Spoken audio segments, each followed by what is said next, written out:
थेट जाऊया आता आपण मुंबईला पोहोचूया। मुंबईला जसं अमरावतीत आपण पाहिलं तर या ठिकाणी मोठ्या प्रमाणावर तापमान, मुंबईचं काय अपडेट आहे? मुंबईत देखील सूर्य आग ओकताना दिसतोय। अगदी दिवस जसजसा पुढे जातोय तसतशी उष्णता वाढतच चाललेली आहे। नक्कीच आपण बघतोय लाघवी की गेले 2 ते 3 दिवस झाले तापमानात प्रचंड वाढ होताना पाहायला मिळते। मुंबईचं जे तापमान आहे ते 36-37 च्या खाली येताना पाहायला मिळत नाहीये।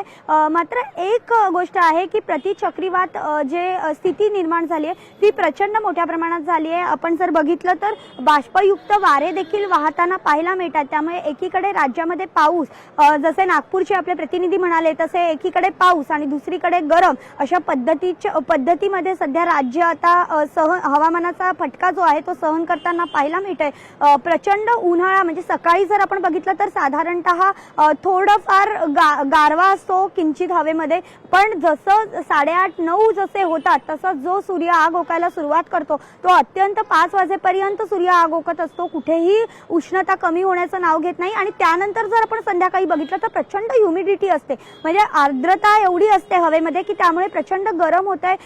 अक्षरशः थंड पेयांच्या ज्या गाड्या लागलेल्या आहेत त्याच्यावर लोकांनी गर्दी केलेली आहे। थंड पेया पिण्यासाठी लोकांची गर्दी वाढलेली पाहायला मिळते।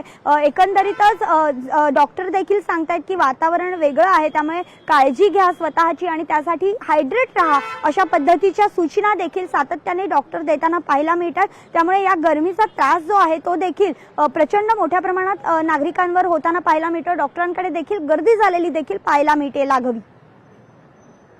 भाग्यश्री, आपण जाऊया आता नागपूरला। लोकशाही मराठी ऐका, पहा, जागरूक रहा।